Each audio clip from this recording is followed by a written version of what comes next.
দিল্লির হজখাস এলাকায় ভয়াবহ অগ্নিকাণ্ডে প্রাণ হারালেন ভারতবর্ষের প্রথম প্রতিযোগিতা কমিশনার ধ্যানেন্দ্র কুমার। বুধবার গভীর রাতে তার বাসভবনে আগুন লাগার ঘটনায় ধোঁয়ায় শ্বাসরুদ্ধ হয়ে মৃত্যু হয় তার। প্রাথমিক তদন্তে পুলিশের অনুমান এসির ইনডোর ইউনিটে বিস্ফোরণ থেকেই আগুনের সূত্রপাত। পুলিশ জানিয়েছে রাত প্রায় 11:10 পিসিআরে আগুন লাগার খবর আসে। খবর পেয়ে দ্রুত ঘটনাস্থলে পৌঁছে যায় দমকলের 2টি ইঞ্জিন এবং পুলিশের একটা দল। সেই সময় বাড়ির ভিতরে পরিবারের সদস্য এবং পরিচারক সহ মোট 5 জন উপস্থিত ছিলেন। গুরুতর অবস্থায় ধ্যানেন্দ্র কুমারকে দ্রুত এইমস ট্রমা সেন্টারে নিয়ে যাওয়া হলেও চিকিৎসাধীন অবস্থায় তার মৃত্যু হয়। এই ঘটনায় তার ছেলেও আহত হয়েছেন, তবে বর্তমানে তিনি বিপদমুক্ত বলে জানা গেছে। প্রাথমিক তদন্তে উঠে এসেছে বাড়ির ভিতরে থাকা এসির ইনডোর ইউনিটে বিস্ফোরণের পরেই আগুন ছড়িয়ে পড়েছিল। কিন্তু ঠিক কী কারণে এসিতে এই মারাত্মক বিস্ফোরণ ঘটল তা জানতে বর্তমানে ইলেকট্রিক্যাল ইন্সপেকশন করা হচ্ছে। তবে পুলিশের প্রাথমিক তদন্তে কোনো ষড়যন্ত্র বা অস্বাভাবিক ঘটনার ইঙ্গিত মেলেনি। এটা একটা মর্মান্তিক দুর্ঘটনা বলেই মনে করছে তদন্তকারীরা। এইবার চলুন জেনে নেওয়া যাক কে ছিলেন ধ্যানেন্দ্র কুমার। ভারতের প্রশাসনিক এবং নীতি নির্ধারণী মহলের এক উজ্জ্বল নাম ছিলেন ধ্যানেন্দ্র কুমার। উত্তরপ্রদেশের গাঙ্গ থেকে উঠে আসা ধ্যানেন্দ্র কুমার ছিলেন ওই অঞ্চলের প্রথম আইএএস অফিসার। তবে তার কর্মজীবনের শুরু প্রশাসনে নয়, শিক্ষকতায়। আইএএস হওয়ার আগে 1965 থেকে 1968 সাল পর্যন্ত সাহারানপুরের মহারাজা সিং কলেজে ফিজিক্সের অধ্যাপক হিসেবে দায়িত্ব পালন করেছিলেন তিনি।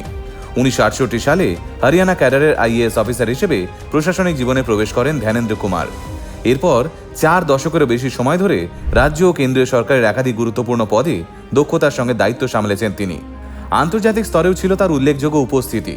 2005 থেকে 2009 সাল পর্যন্ত বিশ্বব্যাংকের বোর্ড অব ডিরেক্টরসে ভারত, বাংলাদেশ, শ্রীলঙ্কা, ভুটানের এক্সিকিউটিভ ডিরেক্টর হিসেবে দায়িত্ব পালন করেন তিনি। পরবর্তীকালে 2009 থেকে 2011 সাল পর্যন্ত কম্পিটিশন কমিশনার অফ ইন্ডিয়ার প্রথম চেয়ারম্যান হিসেবে দায়িত্ব গ্রহণ করেন ধ্যানেন্দ্র কুমার। দেশের অ্যান্টি ট্রাস্ট নিয়ন্ত্রক সংস্থার শক্ত ভিত গড়ে তুলতে তার ভূমিকা ছিল অত্যন্ত গুরুত্বপূর্ণ।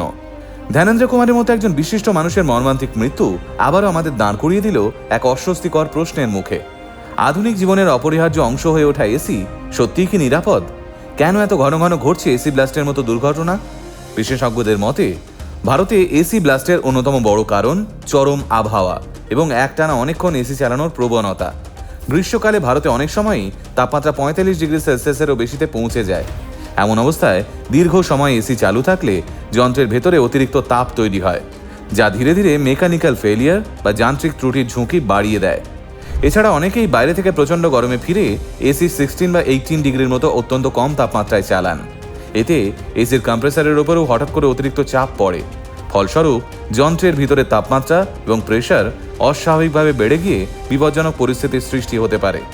রক্ষণাবেক্ষণের অভাবেও যে কোনো সময় আপনার বাড়ির এসি ব্লাস্ট করতে পারে। নির্দিষ্ট সময় অন্তর সার্ভিসিং না করালে এসির ফিল্টার এবং কন্ডেন্সারে ধুলো ময়লা জমে যায়।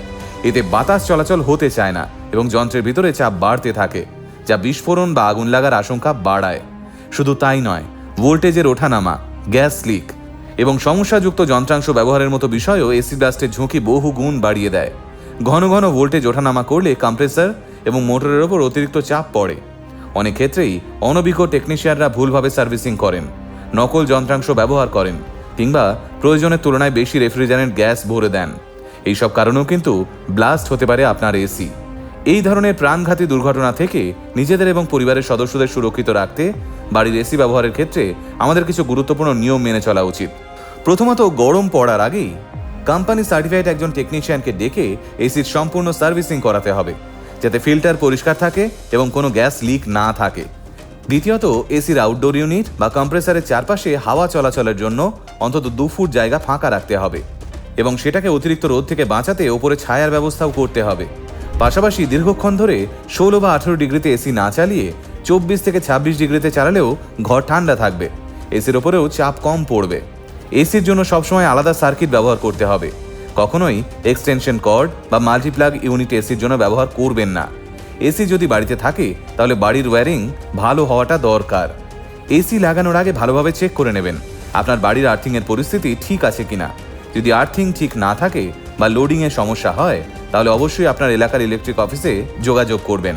যদি এসি থেকে কোনো অদ্ভুত আওয়াজ আসে, এসির ইনডোর ইউনিট কাঁপতে থাকে বা এসি থেকে পোড়া গন্ধ আসে, তবে এক মুহূর্তও দেরি না করে বাড়ির মেন সুইচ বন্ধ করে দিন এবং মেকানিক ডাকুন। কারণ ছোটখাটো সমস্যা ভেবে বিষয়টা এড়িয়ে গেলে পরে সেটাই বড় দুর্ঘটনার কারণ হয়ে উঠতে পারে। সবাই সাবধানে থাকবেন, ভালো থাকবেন।